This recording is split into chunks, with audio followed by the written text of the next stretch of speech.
2009년 처음 한국에서 로스쿨 제도가 생긴 이래 올해로 8년째를 맞이했습니다.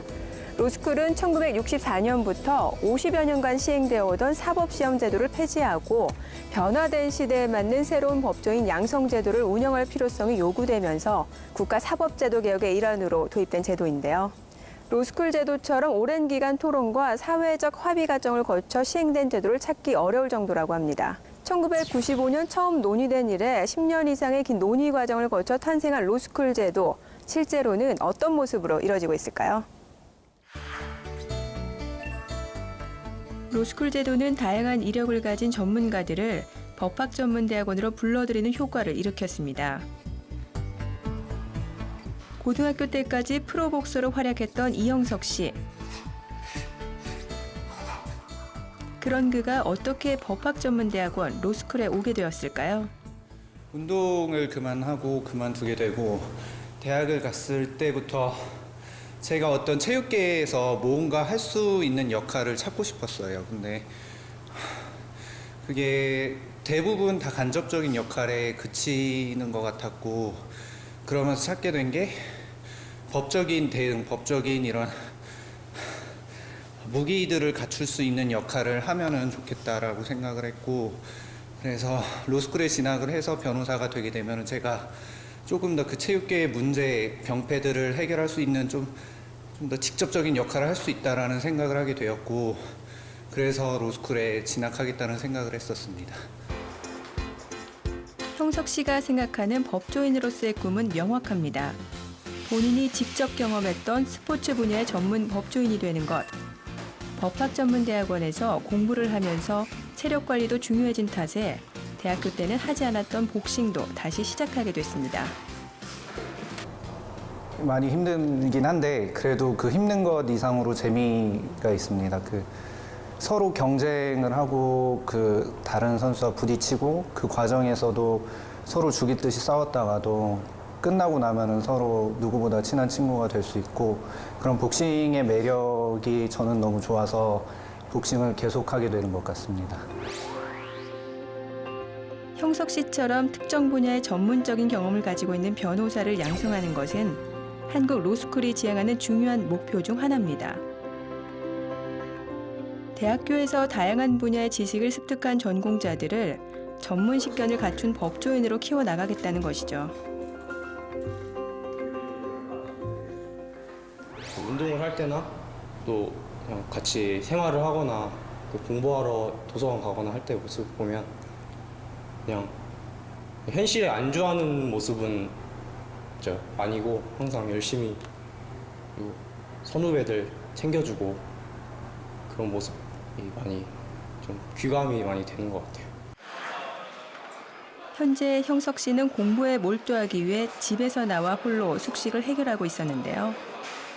스포츠 선수들을 위한 전문 변호사가 되겠다고 결심한 이후 오직 공부에만 몰두하고 싶었기 때문입니다.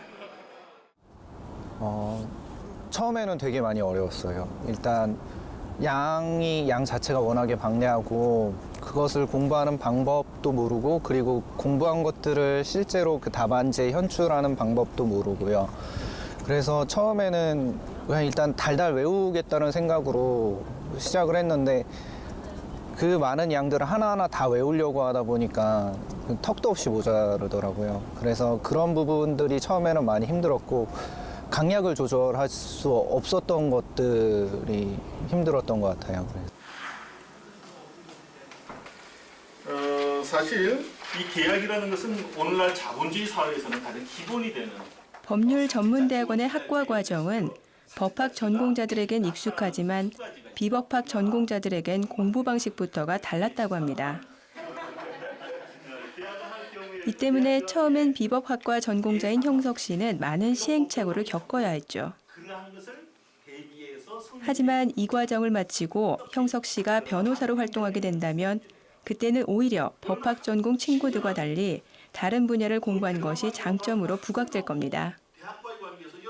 먼저 법학사 출신의 장점은 로스쿨에서 공부할 내용들을 깊이 측면에서는 차이가 있지만 조금 다루어 보고 왔다는 점에서 익숙한 내용을 다룬다는 느낌을 많이 받고, 또 그러한 부분에 있어서 공부하는 데 조금 더 도움을 받을 수 있는 부분이 장점이라고 할 수 있겠고요.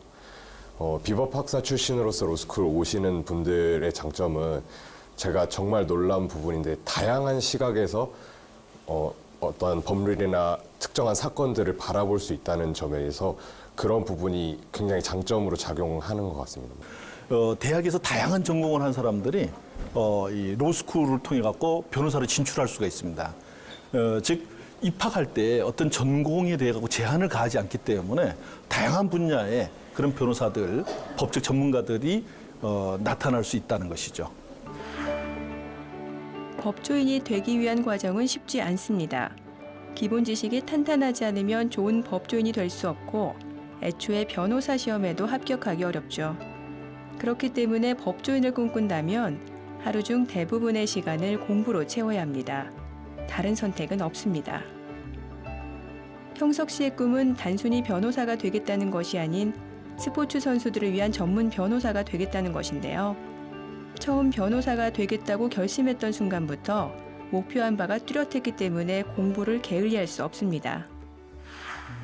저는 아마도 10년 뒤에는 그 프로복서 겸 변호사로서 복싱뿐만 아니라 여러 종목의 선수들과 교감하고 동질감을 형성하면서 그런 선수들의 생활을 면밀하게 관찰을 하고 그러면서 동시에 그런 스포츠계의 구조적인 문제를 개선하는 데 기여하는 변호사가 되고 싶습니다.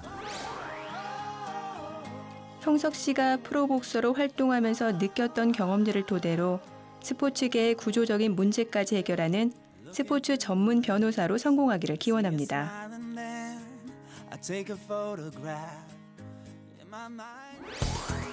올해 중앙대학교 법학전문대학원 9기로 입학한 강병조 씨는 연기도 하고 광고를 촬영하던 배우였습니다. 지금은 변호사의 꿈을 위해 공부에만 몰두하고 있지만 작년까지만 해도 몇 편의 광고를 꾸준히 촬영했죠. 돌기가 나비를 붙잡듯 과학도 딸리고 경험도 없고 엄두가 안 나요. 더 놀라운 시즌을 만들어갈. 산뜻한 외모에 자연스러운 연기까지 천상 배우의 모습인데요. 광고 속 인물이 실제로는 로스쿨에 다니는 미래 법조인이라는 사실이 쉽게 연결되진 않습니다. 저는 우선 학교에서는 그 법학과를 다녔고요. 법학이라는 학문을 하다가 사실 법학이 너무 어렵고 좀 애매하기 때문에 제가 좀 어려움을 느껴서 군대를 빨리 가게 됐어요. 그래서 군대를 제대하고 나서는 이제 주변의 권유로 인해서 연기를 한 1년 정도 배우고 광고 모델을 지금까지 촬영하고 있긴 하지만 한 2년 정도 했었어요. 현재 우리나라 산업이 연기 산업이 굉장히 많이 발달됐음에도 불구하고 과거에 어떠한 불공정한 계약 관행이라든지 혹은 무분별한 저작권 내지 초상권, 성명권 이걸 흔히 퍼블리시티권이라고 그러는데 이러한 침해가 굉장히 많은데도 구제 절차가 많이 없다는 걸 알게 됐습니다. 실제로 이런 부분에 종사해서 전문 변호사가 되고 싶어서 로스쿨에 지원하게 됐습니다. 그의 꿈은 명확합니다. 법학도이면서 연기를 좋아했기 때문에 대학교를 다니면서 꽤 많은 연예계 활동 경력을 쌓았는데요. 병조 씨는 그런 경험들을 살려 연예계 분야의 전문 변호사로 활동하고 싶습니다. 다른 친구들에게는 없는 자신만의 전문성을 100% 활용할 수 있게 되는 거죠. 일단 법학과 수업과 로스쿨 수업이 일단 우리나라 법 체계를 똑같이 배우는 과목이기 때문에 많이 다르진 않아요. 그렇지만은 법학과 수업 같은 경우는 굉장히 좀 예전 방식의 공부를 많이 가르쳐요. 그래서 사실상 학설이라던가 이런 부분이 우리나라에선 법원으로 인정이 되지 않고 있는데 그런 부분에 중점을 두시는 교수님도 있고 반면에 로스쿨 같은 경우는 아무래도 실무가를 3년 안에 양성을 해야 되는 과정이기 때문에 굉장히 실무적인 과목을 가르치고 실제로 우리가 법률 시장에 나갔을 때 어느 정도의 어떤 리갈 마인드를 가지고 일을 해결할 수 있는지에 대한 신뢰 케이스 문제를 많이 가르치는 것 같습니다. 3년간의 공부를 마치고 변호사 시험에 합격하는 것만이 지금 그에게 가장 중요한 목표입니다. 로스쿨에 오는 학생들 대부분은 병조 씨처럼 구체적인 목표와 꿈을 가지고 있는데요. 대부분 뚜렷한 목표의식을 가지고 공부를 합니다. 네, 저는 국민들에게 법률에 대한 접근성을 좀 더 높일 수 있는 공익에 봉사하는 변호사가 되고 싶습니다. 저는 그 학부 때 전공이 경영학과인데 그 부분에서 이제 배우다 보니까 국제 상거래 분쟁에 좀 관심이 많이 생겨서 이제 그쪽으로 전문성을 띈 변호사가 되고 싶습니다.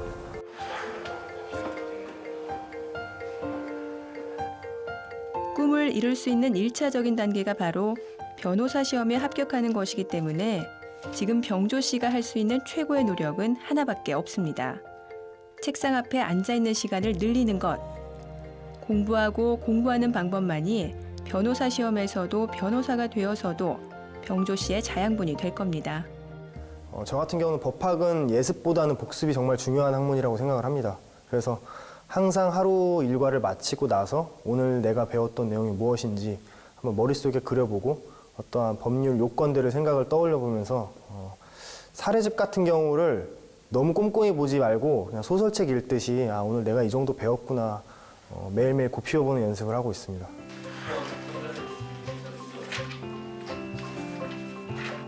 로스쿨이라는 제도가 생기고 그래서 단순히 변호사라는 직업이 가지고 싶어져서 이 길을 들어선 것은 아닙니다. 또한 금수저로 불릴 만큼 가정 형편이 여유로웠던 것도 아니었습니다. 사실 병조 씨는 현재 전액 장학금 혜택을 발해하는 상황이기도 한데요.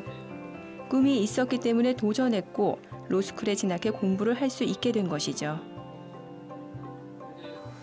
우선 저의 꿈은 엔터테인먼트 전문 변호사고요. 제가 기존에 꿈꿔왔던 시장이었고 또 이제 다시 마음을 바로 잡아서 로스쿨에 입학해서도 그 분야에서 일을 하고 싶다고 마음을 다시 잡고 있는데 사실 예전과 같은 경우는 법조인이 되게 딱딱한 이미지여서 엔터테인먼트 이런 시장이 뭐 가치가 있겠냐 이런 의문점이 많이 있었어요. 근데 사실 이제 로스쿨 제도가 도입이 되고 많은 법률가들이 양성이 됨으로써 이러한 시장적인 부분 곳곳이 법률 전문가가 저는 필요하게 되었다고 생각을 많이 해요. 그래서 저는 꼭 엔터테인먼트 전문 변호사가 돼서 제가 가지고 있는 소질을 살리고 또 다른 사람들과 많이 대화도 많이 나누고 어떤 소통을 담당으로 하는 전문 변호사가 되고 싶습니다. 병조 씨가 엔터테인먼트 전문 변호사가 되어 연예사업 분야의 선진화를 돕는 데 큰 힘을 발휘하기를 기원합니다.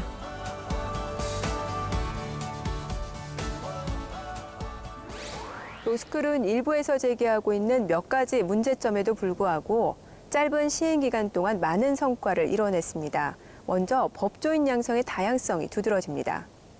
사법시험 합격자와 로스쿨 입학생의 출신 대학 현황을 분석한 결과 평균 40개 대학에서 합격자를 배출한 사법시험과 달리 로스쿨에서는 그보다 약 2.5배 많은 102개 대학에서 입학을 했습니다. 비법학자 출신의 비율도 22%에서 63%대로 크게 증가했습니다. 물론 가장 큰 논란거리였던 고액의 등록금 문제도 로스쿨은 다양한 방법을 통해 해소될 수 있도록 고심하고 있었는데요. 어떤 해답을 찾았을까요?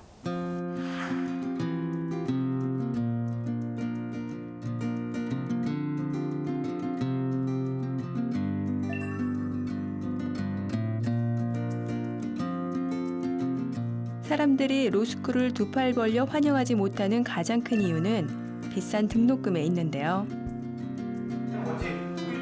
하지만 한매 씨가 로스쿨을 진학할 수 있었던 것은 형편이 넉넉해서가 아니었습니다. 오히려 그 반대라고 해야겠습니다. 제주도에서 홀로 와 있는 한매 씨는 아내와 세 아이를 경기도 동탄에 두고 온 가장입니다. 한매 씨는 전액 장학금 대상자인데요. 그는 꿈이 있었기 때문에 어려운 환경에서도 법학 전문 대학원에 진학했습니다. 제가 그 입학 당시에 입학 그 연령 기준으로 저희 학교 역사상 가장 최고령 입학자였습니다. 만 44세 6개월이었는데요. 우리나라 나이로 45세 로스쿨에 입학했습니다. 로스쿨에서 전액 장학금을 지원받는다고 해도 그 생계까지 지원해 주는 것은 아닙니다. 그래서 사실 제 지금 입장에서는 저희 그 아내의 지금 희생이 굉장히 지금 고마운 상황입니다. 저희 아내가 지금 그 아이 셋을 양육하면서 생계를 책임지고 있는 실질적 가장입니다. 그래서 늘 저희 아이들에게 죄인된 심정으로 열심히 공부하고 있습니다. 캐나다에 유학을 다녀온 뒤 경기도 동탄에서 영어 학원을 운영하던 한매 씨는 근처에 유명 프랜차이즈 영어 학원들이 대거 생겨나면서 끝내 학원 문을 닫아야 했습니다. 당시 한매 씨의 나이는 43.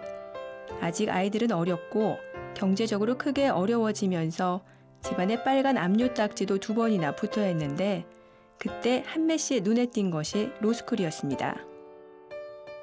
사실 우리나라에서 직장 생활을 하다가 그만두거나 아니면 자영업을 하다가 실패하는 경우에 재취업하기가 매우 어렵습니다. 직장을 구하기도 어렵고 다시 또 자기 자본을 모아서 자영업하기도 매우 어렵습니다. 그래서 저는 사실은 로스쿨 입학하는 것을 제 중년에서 남은 30년 이상의 어떤 인생에 대한 재도전이라고 생각하고 재취업이라고 생각하고 입학했습니다. 법조인이 되겠다는 꿈을 안고 경기도 동탄에서 제주도로 오게 된 한매 씨. 그는 이곳에서 놀라운 경험을 하게 됐습니다. 예전에 알고 지내던 외국인 친구를 우연히 만나게 된 겁니다. 대체 어떻게 된 일일까요? 전에 제가 영어학원을 했었는데요. 그때 저희 학원에서 일했던 그 강사입니다. 미국인 강사인데 재미난 거는 그 강사를 마친 뒤에 미국으로 다시 갔었거든요.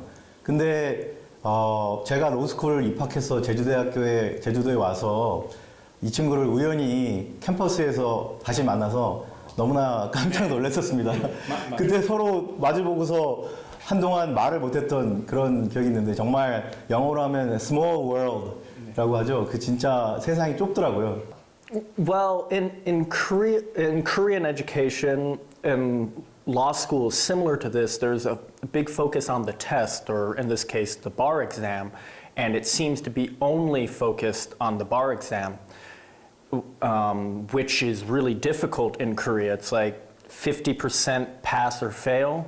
In America, it's closer to 80%. And while the bar exam is important in America, there is more of a focus on like the practical uses of the law degree and the other things that you can do with it.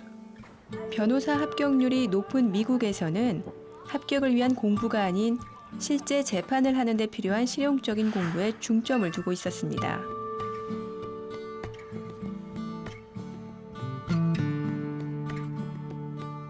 뒤늦게 시작한 공부, 로스쿨 제도가 생기면서 늦은 나이에 어렵게 찾아온 기회입니다. 그래서 그에게 이제 더 물러설 곳은 없다고 합니다. 지금 한매 씨에게 변호사라는 꿈을 이루는 일은 그야말로 절박합니다. 우리 한매 군은 좀 늦은 나이에 학교에 왔습니다. 부인하고 삼남매를 키우는 가장인데 좀 늦게 와가지고 공부하는데 애로사항이 많을 겁니다. 굉장히 그 젊은 학생들을 어울려가지고 역동적으로 훈련하는 걸 보면 참 앞으로 기대가 촉망되는 학생이 아닌가 생각이 좀 들어집니다. 기숙사로 들어와서도 공부는 계속되는데요. 하루의 대부분을 공부하면서 보내다 보면 때때로 지칠 때도 있습니다. 그렇지만 그는 포기할 수 없습니다. 책임져야 할 가족이 있기 때문이죠. 공부하는 어려움 같은 거라든지 여러 가지 것들은 참을 수 있는데 지금도 2년이 넘었지만 가장 힘든 순간이 언제냐면 저희 막내가 전화 통화 끝에 아빠 언제 와? 라고 묻습니다. 그때마다 항상 저쪽 서울 방향 바다를 보고 한 30분 이상을 서울 방향을 쳐다보게 됩니다. 그럴 때마다 가족 생각이 많이 나고요. 아이들이 많이 보고 싶습니다. 아내 그리고 세 아이를 둔 가장. 한매 씨는 독한 결심을 하고 가족과 떨어진 채 제주도로 왔는데요. 가족을 생각하며 힘든 공부를 견뎌냅니다. 여보, 푸르마, 세롬아, 이루마, 아빠가 멀리서 이렇게 열심히 공부하고 있으니까 조금만 더 기다려주기 바란다. 엄마랑 열심히 공부하고 있으면 아빠도 열심히 공부해서 졸업하고 나서 우리 모두 다 같이 행복하게 사는 날이 곧 올 거니까 조금만 참아. 그리고 우리 가족 화이팅! 그가 원하는 꿈은 하나밖에 없습니다. 그렇기 때문에 적지 않은 나이, 어려운 가정 형편도 로스쿨에 진학하려는 그의 도전을 막지 못했습니다. 한매 씨가 꿈꾸는 법조인으로서의 모습은 명확한데요. 우리나라 사회가 점점 그 다문화 사회로 가고 있는데요. 우리나라를 제2의 조국으로 생각하는 그 이민자나 그다음에 난민, 그 유학생, 그 외국인 근로자 이런 분들을 위한 다문화 전문 로펌을 우리나라 최초로 설립하고 성공적으로 운영하는 그런 유능한 이민 변호사가 되고 싶습니다. 한매 씨가 우리나라에 사는 많은 외국인들을 위한 유능한 다문화 전문 변호사가 되기를 진심으로 기원합니다.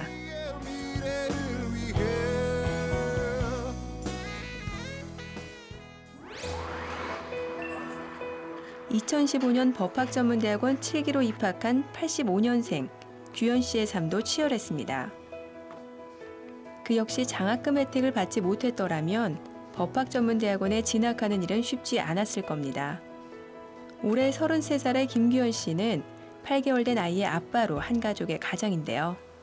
결혼을 해서 아이까지 있는 상황이라 생활비 부담이 좀 있는데 일단 등록금 부분에 있어서 제가 전액 혜택을 지금 받을 수 있게 되어서 그 부분이 상당히 지금 그나마 다행스럽게 상황이 지금 혜택을 받게 되었고요. 그래서 이제 나머지 생활비 부분만 제가 어떻게든 이제 해결을 하면 되는 상황이기 때문에 그 부분에 있어서는 생활비는 이제 대출로 해결을 하고 있지만 다행히 등록금은 지금 한 푼도 안 내고 있거든요. 그래서 어느 정도 부담이 완화되어 있다고 생각을 합니다. 로스쿨에 오기까지 규현 씨에게는 실로 많은 일들이 있었습니다. 대학교에서 경제학을 전공했고 졸업 후 회계법인에서 인수합병 업무를 진행하는 일을 맡게 됐죠. 그러다 보니 자신의 사업을 자신감 있게 펼치는 CEO들을 많이 만나게 되었고 자연스레 그들처럼 자신의 회사를 만들고 싶어 창업까지 하게 되었는데요. 게임 모바일 회사인데 당시엔 꽤 성공적이었다고 합니다. 그런데 처음에는 이게 어느 정도 사업이 잘 됐었어요. 근데 갑자기 이제 저희 같은 스타트업 작은 회사들은 산업기능요원 제도를 활용해서 우수한 인력을 이렇게 확보해서 이제 개발을 하는 방식을 많이 쓰는데 갑자기 정부에서 이제 대학생 출신은 산업기능요원을 할 수 없다고 정책을 틀어버렸습니다. 그래서 이제 그때 많은 이제 벤처기업들이 어려움에 처하게 됐고 저희도 그때 타격을 받아서 인력을 구할 수가 없게 됐어요. 그래서 결국 폐업을 하게 됐는데요. 잘 처음에 사업이 진행되다가 이렇게 정책 하나에 사업이 이제 없어지고 하다 보니까 저도 억울함이 많이 생겼고요. 그래서 그때 이제 뭐 법과 정책의 중요성을 깨닫고 그러면서 이제 내가 이 법을 좀 제대로 한번 공부를 해봐야겠다라는 생각이 들게 되었고 그러다가 자연스럽게 로스쿨에 지원을 하게 됐습니다. 학교에 공부할 시설들이 잘 마련되어 있지만 그가 학교에 오래 머무는 일은 거의 없습니다. 여느 학생들과 달리 수업이 끝나면 규현 씨는 곧장 집으로 향하는데요. 집에서 해야 할 일이 있기 때문입니다. 아이가 아직 어려가지고 아내한테만 육아를 다 전적으로 부담시키는 것도 좀 그렇고 해서 저는 그냥 끝나면 다 집에 가서 공부를 해요. 공부에 몰두하기엔 다른 학생들보다 어려운 조건을 가지고 있지만 꿈이 있기 때문에 그는 불평하는 것보다 묵묵히 자신의 일을 하는 것을 선택했습니다.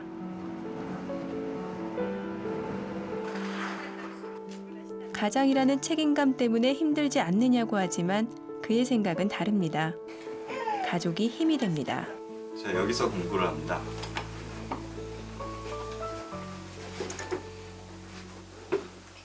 뭐 일단 아무래도 자습실에서 하는 것보다는 좀 힘들기는 한데 아이도 막 도중에 울고 뭐 하면 나와서 도와줘야 되고 그런 부분이 좀 있기는 한데요. 그래도 다행히 아내가 좀 그런 부분을 좀 살펴주는 편이기도 하고 해서 익숙해진 지금은 좀 괜찮습니다. 로스쿨에 오기까지 규현 씨에게는 우여곡절이 많았는데요. 그렇기 때문에 로스쿨에 오게 된 계기도 명확합니다. 그리고 그런 경험들은 모두 미래에 법조인으로서 규현 씨가 맡게 될 사건들을 이해하는 데 큰 도움이 될 겁니다. 뭐 로스쿨 오고 싶은 사람들이 이제 다들 생각하는 게 뭐 학교 성적이 좋아야 된다, 아니면 뭐 다른 스펙이 좋아야 된다, 영어 잘해야 된다, 뭐 이런 것들이 있는데 사실 저 같은 경우는 그런 어떤 정량적인 요소가 사실은 좀 많이 떨어지는 편이거든요. 근데 그럼에도 불구하고 저는 뭐 저의 경력이라든가 아니면은 뭐 면접이나 자기소개서에서 다양한 제가 앞으로 이제 뭐 꿈이라든가 하고 싶은 거라든가 이런 걸 충분히 어필을 해서 그게 좀 많이 평가돼서 로스쿨에 합격할 수 있었다고 생각을 해요. 졸업하고 나서 내가 뭐 변호사가 된다면 어떤 변호사가 되고 싶은지 이런 것까지 다 크게 생각을 해서 준비한다고 하면은 나중에 합격하고 난 다음에도 로스쿨에 와서 공부할 때까지도 도움이 될 거라고 저는 생각을 합니다. 지금 그의 1차적인 목표는 3년간의 로스쿨 교육을 받은 후 곧장 변호사 시험에 합격하는 것인데요. 그러기 위해선 공부하는 양을 절대적으로 늘려가는 것밖에는 답이 없습니다. 완전히 안 힘들다고 하면 거짓말이겠지만 그래도 좋은 점이 많아요. 집에 와서 육아를 도와주는 것도 그렇고 공부를 하고 있어도 항상 거기서 하고 있으니까 가까운 데 있어서 안심이 많이 됩니다. 이상적이라고 말하면은 정말 이상적이라고 할 수 있는, 여러모로 이해해주고 이해하려고 노력하고 언제나 최선을 다해주고 아가랑도 잘 놀아주고 요즘 세상에 이런 남편 없죠 싶을 정도로 좋은 사람이에요. 규현 씨의 인생은 남달랐습니다. 경제학과 전공을 거쳐 회계법인 업무, 게임회사 CEO, 그리고 국회의원 보좌관을 거쳐 로스쿨까지 왔는데요. 지금 그의 곁에는 지켜야 될 소중한 가족들이 있습니다. 변호사가 되는 것, 이 길이 규현 씨의 마지막 승부가 될 겁니다. 일단은 제가 경제학 전공이고 회계법인에 근무한 적이 있다 보니까 뭐 이런 걸 살려서 조세 전문 변호사로 하는 것도 괜찮을 것 같고요. 아니면 예전에 제가 국회에 있을 때 뭐 국정감사나 조사 같은 데서 여러 가지 이제 뭐 사건 같은 조사를 많이 했었는데 이제 그런 거를 하다 보면은 국회는 수사권이 없어가지고 좀 많이 좌절되거나 아쉬운 그런 일들이 많이 있었거든요. 그래서 이번에 하게 되면 이제 검찰이나 경찰에 가서 아예 수사권 있는 쪽으로 가서 한번 사회 정의를 위해서 한번 일해보는 것도 생각하고 있습니다. 규현 씨가 다양한 사회 경력을 토대로 사회정의 앞장서는 유능한 변호사가 되기를 진심으로 기원합니다.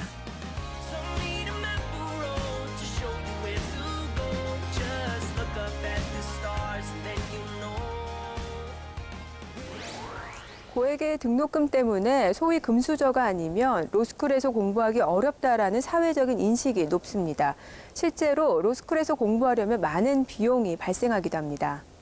앞서 소개했던 사례에서처럼 전액 장학금 제도 등을 통해 이 문제를 시원하게 돌파하신 분들도 계시지만 로스쿨에 진학하는 데 있어서 경제적인 장벽이 높은 것이 사실입니다. 로스쿨 측에서는 이러한 문제를 해결하기 위해 다양한 제도를 도입하고 있다고 하는데요. 법학전문대학원 로스쿨 협의회 이사장을 만나 직접 이야기를 들어보겠습니다. 경제적인 비용이 로스쿨 제도의 가장 큰 장벽이 되고 있다는데요. 어떻게 그냥 넘어갈 수 있겠습니까? 법학전문대학원 로스쿨 협의회를 찾아서 직접 그 해답을 들어보겠습니다. 안녕하세요, 이사장님. 예, 안녕하세요. 반갑습니다. 네. 첫 번째부터 강한 질문 좀 드려야 될 것 같은데 로스쿨에 대해서 가장 논란이 됐던 부분 중에 하나가 고액의 등록금이 아닐까 싶습니다. 고액의 등록금 문제 해결하기 위해서 어떤 노력하고 계시는지 솔직한 말씀 부탁드릴게요. 많은 사람들이 등록금이 비싸서 가난한 사람은 로스쿨에서 공부하기 어렵다 그런 생각을 하고 있습니다. 그러나 사실은 그렇지 않습니다. 작년 25개 법학전문대학원 전체 6,000명 중에서 953명이 등록금 전액을 장학금으로 받았습니다. 그러니까 16%나 되는 학생이 돈 한 푼 안 내고 로스쿨에서 공부할 수 있었습니다. 그리고 소득 분위에 따라서 적게는 20%, 많게는 100%까지 로스쿨 전체의 90%에 해당하는 학생들이 장학금을 받았습니다. 그리고 이제 등록금도 작년에 사립대학의 경우 15% 인하를 했고 또 국립대학의 경우에는 등록금을 5년간 동결을 하기로 했기 때문에 사실은 돈 없는 사람도 공부만 잘하면 얼마든지 로스쿨에 와서 공부할 수가 있겠습니다. 사법고시와는 다른 로스쿨만의 강점 3가지 뭐라고 보시나요?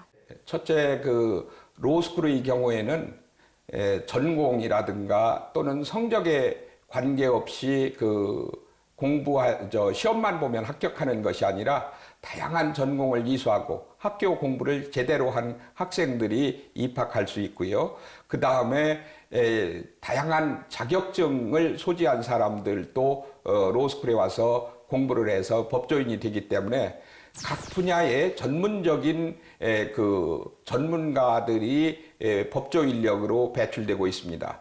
따라서 법조 서비스의 질이 향상될 수 있다고 하는 것이 첫째 강점이라고 할 수 있고요.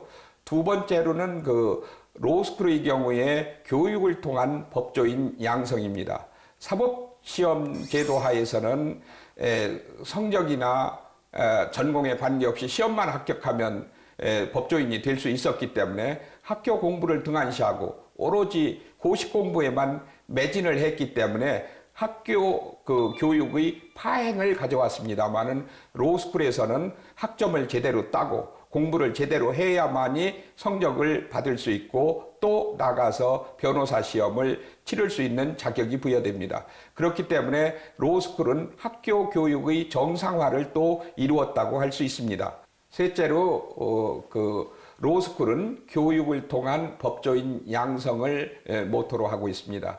따라서 과거 사법시험제도 하에서 성적에 관계없이 또 학교 전공에 관계없이 고시 공부에만 매달리면서 시험을 봤는데 그 중에서는 3%만 합격을 했습니다.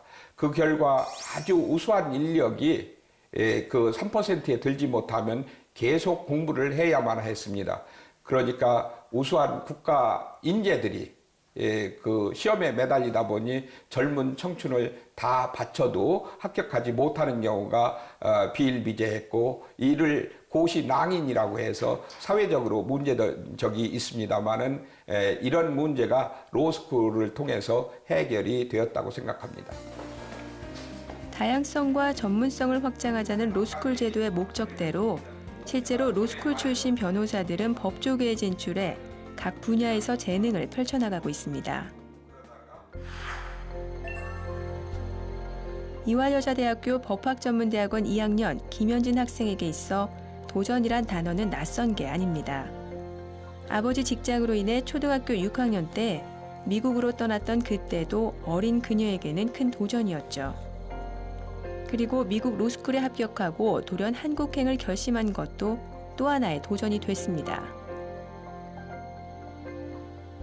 사실 굉장히 좋은 로스쿨이어서 갈까 말까 고민을 하다가 주변에서 활동하시는 분들이 아무래도 제가 미국인도 아니고 더군다나 백인도 아니잖아요. 그래서 제가 사건을 수임하는 데 있어서 좀 제약이 있을 수밖에 없고 제가 신분상으로도 제약이 있을 거라고 얘기를 해주셔서 그러면은 궁극적으로 한국에서 사는 게 목표라면 한국에서 활동하는 게 맞겠다 싶어서 오게 되었습니다.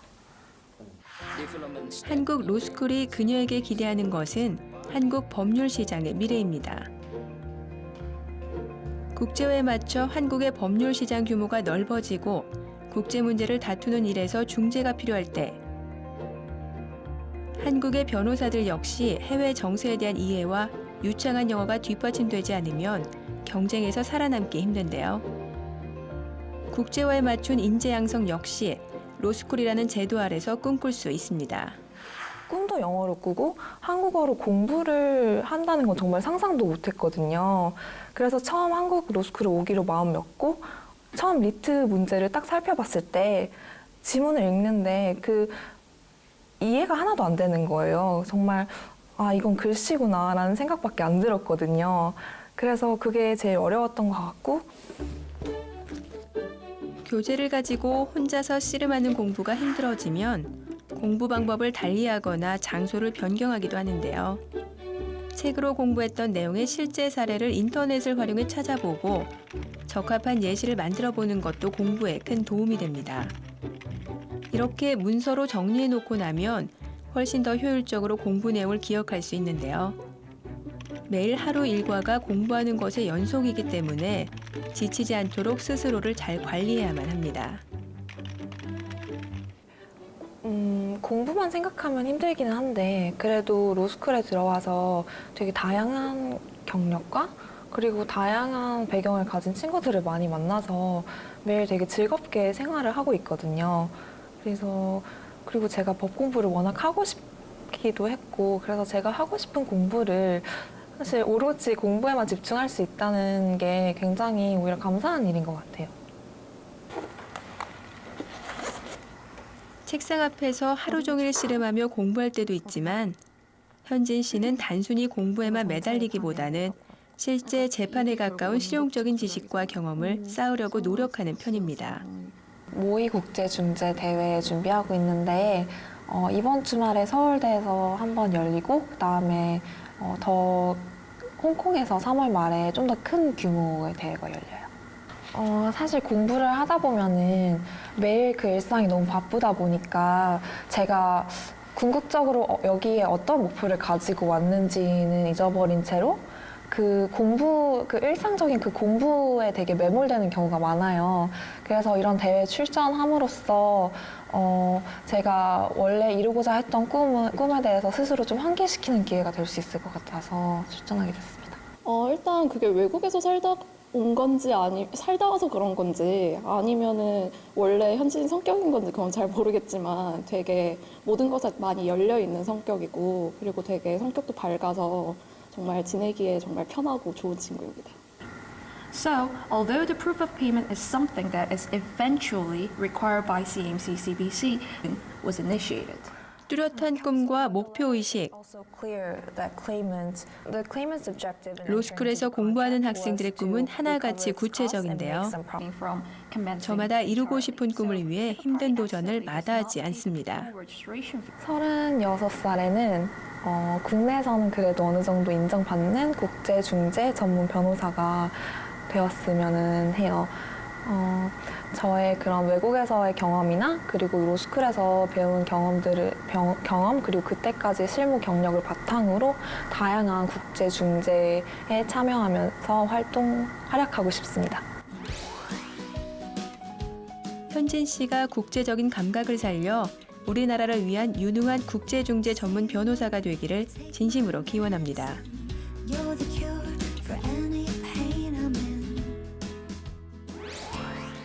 아무리 법학을 수년간 공부하고 있는 학생이라고 해도 수천 개의 법을 모두 암기하고 있을 수는 없습니다. 공부하면서 그때마다 일일이 법전을 펼쳐보며 관련 법규를 찾아봐야 하는데요. 그런데 학생들은 더 이상 무거운 법전을 펼치지 않았습니다. 바로 이것 때문입니다. 네, 변호사 시험에 자주 나오는 법령들을 모아놓은 어플인데 이 어플을 보면서 그 변호사 시험을 대비하는 공부를 평소에 할 때 굉장히 도움이 되고 있어서 많이 이용하고 있습니다. 네, 유진이와는 평소에 대화를 많이 나누는데요. 항상 새로운 생각도 많이 하고 그 생각을 정리를 해서 항상 실현하는 방법을 알고 있는 친구입니다. 내가 오해하고 있었구나. 어떻게든 직관적으로 만들려고 했는데 로스쿨 재학생들이 공부할 때 유용하게 사용하는 어플을 개발한 사람은 다름 아닌 현재 로스쿨에 재학 중인 송유진 학생이었습니다. 예, 제가 직접 로스쿨 학생이 되고 직접 공부를 하다 보니까 기존에 나와 있던 스마트폰 법전들이 로스쿨생들에게는 너무 불편한 점이 많았습니다. 그래서 그러한 부분들을 해결하기 위해서 제가 직접 제작하게 되었는데요. 특히 많은 학생들이 가장 환호하는 부분 중에 하나가 한자와 한글이 바로바로 전환되어서 쉽게 볼 수 있다는 점이 가장 큰 장점이라고들 하고 있습니다. 예, 저는 단순히 로스쿨 학생으로만 있는 게 아니라 제가 직접 IT 벤처기업을 창업을 해서 제가 원하는 어플을 만드는 거는 그렇게 어려운 일이 아닙니다.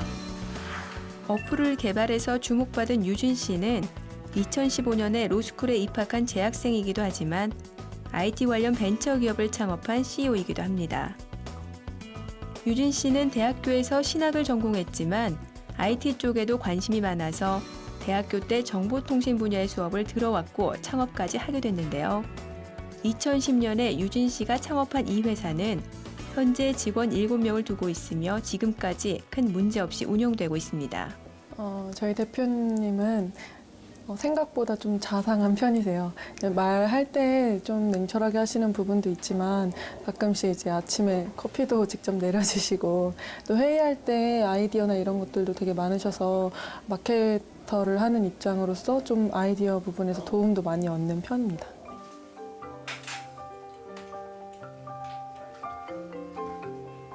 월요일과 화요일은 온종일 회사 업무에 몰두하고 수요일부터 금요일까지는 로스쿨 학생으로 돌아가 오직 공부에만 매달립니다. 네, 저는 운이 좋게도 군 생활을 국방부 군인연금과에서 할 수 있었습니다. 그때 제가 맡았던 업무는 연금 심사 업무였는데 유족연금이나 상위연금을 신청하신 분들의 이제 자격 여부를 판단하는 일이었습니다. 그때 법을 잘 몰라서 손해를 보는 경우들이 많았는데 법원에서 분쟁을 해도 결국에는 법에 대한 부진은 용서받을 수 없다는 이유로 그들이 결국 패소하게 되는 것들을 많이 목격했습니다. 잘 알다시피 송파구에서 있었던 세 모녀의 자살 사건도 법을 몰랐기 때문에 정부로부터 지원금을 받지 못했던 불행한 사건인데요. 이러한 문제들을 보면서 그들을 돕는 데 있어서 법조인의 역할이 매우 중요하다고 생각을 했고 그래서 저는 로스쿨로에 입학을 결심하게 되었습니다. 입학하고 초기에는 100명 중에 5등을 할 정도로 상위권 성적을 유지했던 유진 씨. 지금은 회사와 공부를 병행하고 있어서 다른 학생들보다는 공부 시간이 부족한 상태이지만 변호사가 되겠다는 유진 씨의 의지는 확고합니다. 로스쿨에서는 다양한 분야에서 경험을 쌓은 친구들과 함께 공부할 수 있어서 그 점이 가장 좋은 것 같습니다. 예전에 사법시험도 3년 정도 준비해 봤는데 그때는 그 어려운 공부를 혼자서만 해야 되기 때문에 대인관계도 많이 끊기게 되고 외로운 싸움을 해야 했다면은 로스쿨에서는 그와는 정반대로 오히려 여러 사람들과 함께 협업할 수 있는 그런 경험들을 쌓을 수 있어서 정말 좋은 것 같습니다. 유진 씨처럼 잘 되고 있는 회사가 있는데 로스쿨에 도전하는 사례는 흔한 게 아닙니다. 하지만 유진 씨와 같은 경험 많은 인재를 그 분야의 전문 변호인으로 키우는 것이 로스쿨의 목표이기도 합니다. 전문 법조인 시대, 엘리트 법조인 시대에서 시민과 함께하는 법조인 시대의 변화라고 저는 생각을 합니다. 우리는 재판을 받을 때 나와 이야기가 통하고 내 입장을 이해해 줄 수 있는 사람이 재판하기를 원합니다. 그러나 종전에는 엘리트 법조인 시대에 의해서 재판을 하는 사람과 받는 사람의 언어가 달랐어요. 눈높이가 달랐어요. 이제는 재판을 받는 사람과 하는 사람 모두 같은 언어를 사용하고 같은 문화와 같은 의식을 갖고 있습니다. 그래서 내가 소상히 얘기했을 때 내가 권리를 구제받을 수 있다 하는 것이 바로 엘리트 법권 시대에서 이제 로스쿨 시대의 시민과 함께하는 법조인 시대로 바뀌는 큰 모습이라고 저는 생각을 합니다. 돈을 빌려줬다? 라고 하는 청구를 했을 때 나는 빌릴 사실 없다? 법률 도움이 필요한 모든 사람이 쉽게 법을 이해할 수 있는 법률 환경을 조성하겠다는 유진 씨. 그런 목표가 있기 때문에 유진 씨는 힘들지만 두 가지 신분을 유지하면서 하루를 살아갑니다. 법이 너무 방대하고 복잡하기 때문에 일반 사람들은 어떠한 내용인지 어떠한 내용이 있는지조차 모르는데 제가 IT 업계에서 경험한 역량과 법조인으로서 앞으로 익혀가게 될 역량을 결합해서 그러한 문턱을 낮추는 데 기여하고 싶습니다. 유진 씨가 IT 산업의 경력을 잘 살려 누구나 편리하게 법률 서비스를 이용할 수 있는 법조계 대중화에 기여하는 변호사가 되기를 진심으로 기원합니다.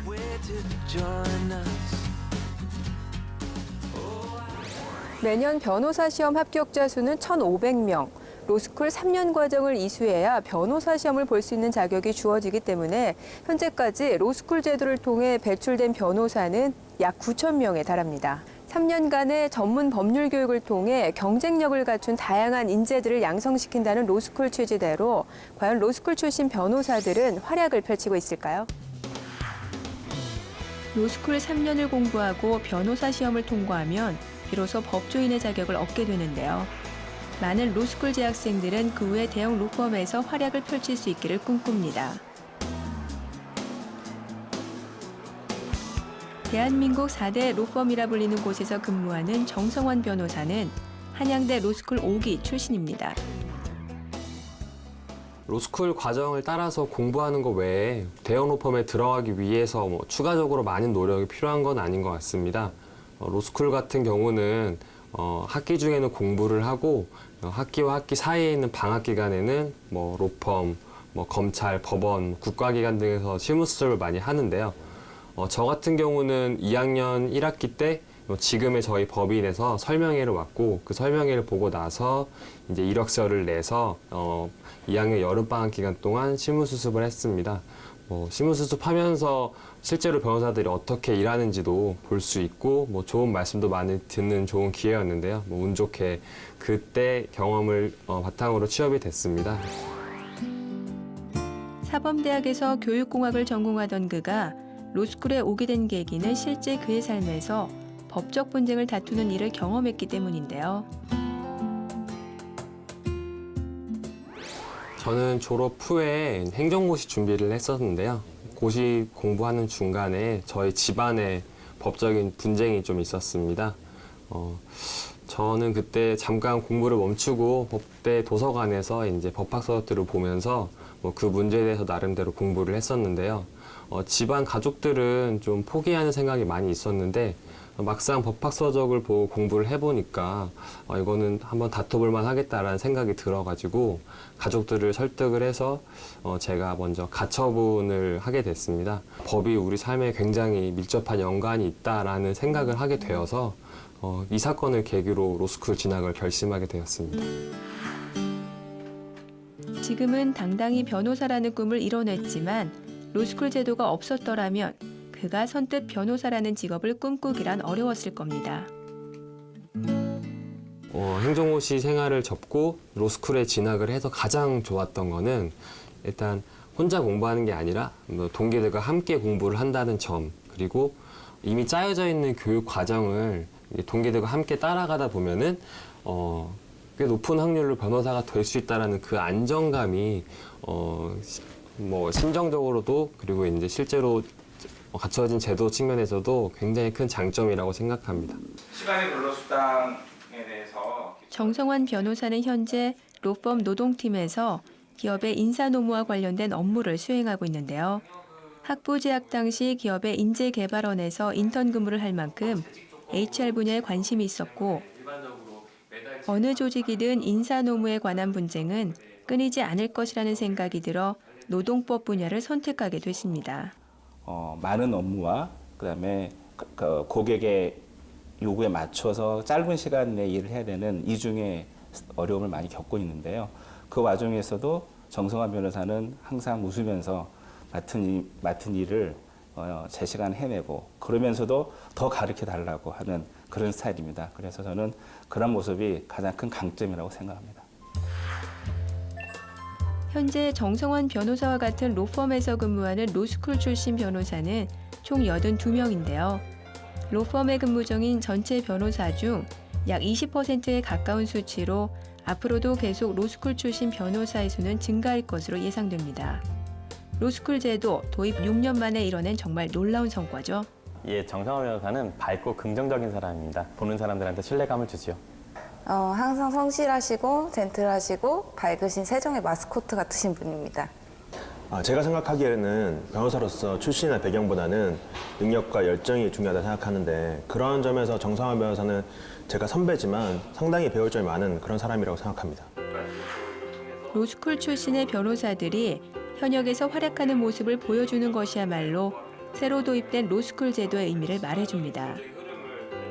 변호사로서 이뤄내고 싶은 목표가 뚜렷하기 때문에 정성환 변호사의 후배를 위한 조언도 명확합니다. 제가 로스쿨 입학해서 오리엔테이션 날 검사로 임관하신 선배님께서 해주신 말씀이기도 한데요. 자신의 한계를 스스로 정하지 말라.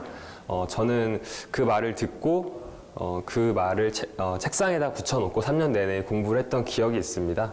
왜냐면은 아무래도 경쟁이 치열하다 보니까 내가 실력이 부족한가 이런 생각도 들고 상대방과 서로 비교도 하면서 자신감을 많이 잃게 되는 시기가 오는 것 같아요.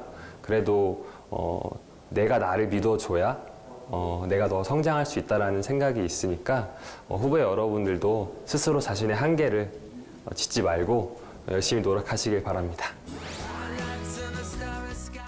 정성환 변호사가 대형 로펌의 우수한 중심 인재로 거듭나 후배 로스쿨 재학생들의 많은 귀감이 되기를 바랍니다.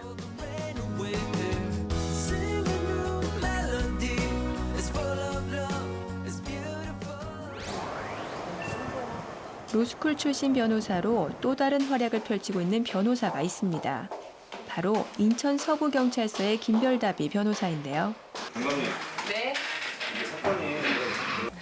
원래 이제 로스쿨 진학할 때부터 그 형사 쪽이랄까 나쁜 사람들을 잡는 것에 좀 관심이 있었습니다. 그래서 그렇게 하다 보니까 진로를 이쪽으로 가게 되었고 실제로 경찰서에서 범죄자들을 일선 서에서 조사를 하게 되어서 제가 원래 하고 싶었던 일을 하게 되었습니다.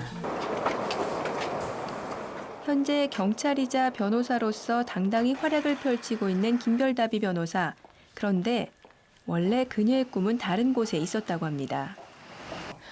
네. 제가 이제 작가 생활을 하고 그다음 큐레이터 생활을 하다 보니 그 미술품 관련된 범죄가 좀 많이 있었고 그리고 어려움, 부당, 갑질 같은 걸 겪는 친구들이 있었습니다. 이런 사람들에게 도움을 주고자 변호사가 되어야겠다는 생각을 가졌고요.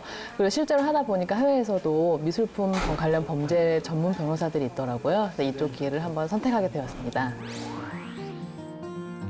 김별다비 변호사는 대학교 때 서양화를 전공하던 순수 미술학도였는데요. 그러다 미술계가 가지고 있던 고질적인 문제들을 직접 해결하고 싶어 결국 로스쿨까지 오게 되었습니다. 경찰서에 근무하게 된 지 올해로 3년 차. 의무 수사 기간이 끝나면 그녀가 하고 싶은 미술 분야의 수사에도 본격적으로 몰입할 계획입니다. 김별다비 팀장은 그 노스쿨 출신으로서 그 경찰의 입문, 경감으로 특채로 왔습니다. 그 변호사에서 그 연수원에서 배운 거를 터득해서 수사 업무에 많이 도움을 주고 아주 열정적으로 근무하고 있습니다. 네, 억울한 피해자분들을 보시면 적극적으로 자기 일처럼 나서서 업무 처리도 해주시고 또 억울함을 풀어주기 위해서 노력하시는 모습 보면서 많이 감동을 받은 것 같고요. 또 젊은 팀장님이신데도 밑에 나이 드신 분들이랑도 잘 화합하고 잘 융화해서 이끌어 나가는 모습 보면서 배울 점이 많은 분이라고 많이 느꼈습니다. 현재 인천 남부경찰서에는 2명의 변호사가 근무하고 있는데요. 공교롭게도 두 사람 모두 로스쿨 출신입니다. 네, 저희 로스쿨 1기 선배님이신데요. 제가 처음에 이제 15로 왔을 때 팀장님으로 계셨고 저희가 많은 업무를 가르쳐 주었습니다. 다만 이제 지금 현재 본청에 업무 지원을 가셔가지고 자리에 안 계시긴 한데 많은 그 도움과 남부서에서 처리할 어려운 사건들을 함께 처리할 수 있는 좋은 동지이자 선배님이십니다. 아주 좋습니다. 아주 좋고 저희가 이제 일을 하다 보면 좀 법률적으로 조금 부족한 부분이 있는데 그 팀장님이 아무래도 그 법률 전문가다 보니까 그런 부분을 정확하게 맥을 짚어주면서 우리가 업무가 좀 원활하게 또 신속하고 또 공정하게 또 수사가 될 수 있도록 많은 도움을 주시고 계시죠. 그녀는 경찰이자 변호사이기 때문에 사건 진행 과정에 이루어지는 모든 부분에서 관여를 하게 됩니다. 직접 사건을 취조하면서 업무를 보게 되는 것인데요. 했다가 취소했다가 우선 이제 경찰이다 보니까 이제 피의자들 신문하는 경우가 많잖아요. 그래서 하다 보니까 점점 얼굴이 굳어간다는 거 그게 좀 안 좋은 것 같고요. 친절하게 하려 노력하고 있지만 좋은 점은 사실 어려우신 서민분들을 만약에 제가 변호사였다면 돈이 안 된다면 수임을 못했을 겁니다. 근데 이제 경찰이기 때문에 이제 급여도 나오고 공무원이지 않습니까? 그래서 어려우신 분들 사건을 마음 놓고 할 수 있다는 거 그런 점이 저에게 보람이라고 생각합니다. 로스쿨이라는 제도가 없었다면 비법학과 출신이었던 그녀가 변호사의 꿈을 이루기란 쉽지 않았을 겁니다. 로스쿨 제도가 그녀에게 길을 열어준 것이죠. 서로 이제 아이를 키우면서 뭐 업무적인 스트레스나 가정에 있는 스트레스도 서로 얘기를 하면서 풀 수 있어서 정말 좋은 팀장님인 것 같아요. 개인적으로 힘든 일이 있거나 업무적으로 힘든 일이 있을 때 쉽게 다가가서 팀장님한테 말씀드리면 최대한 저희 입장에서 생각해 주시고 저희 입장에서 많이 배려를 해주시는 스타일이세요. 저는 이제 원래 미술 전공을 했고 그다음 변호사를 하다가 경찰에 왔는데요. 가능하다면 이 장점들을 살려가지고 좀 갑질이나 뭐 이런 것들 시달리는 문화예술계의 힘든 친구들, 후배들, 선배들, 동료들을 이제 좋은 쪽으로 좀 법적 조언을 주는 그런 변호사가 될 수 있다고 생각합니다. 김별다비 변호사가 문화예술계의 부조리를 바로잡는 경찰관이자 전문 변호사가 되기를 진심으로 기원합니다. 법학 교육을 정상화하고 전문성과 국제 경쟁력을 갖춘 법조인을 양성해 높은 수준의 법률 서비스를 제공하고 국가 인력을 적재적소에 효율적으로 배치한다는 사법개혁 목표 아래 2009년 로스쿨 제도가 도입되었습니다.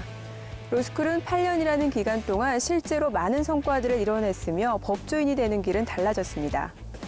이제는 로스쿨 시대가 열렸습니다.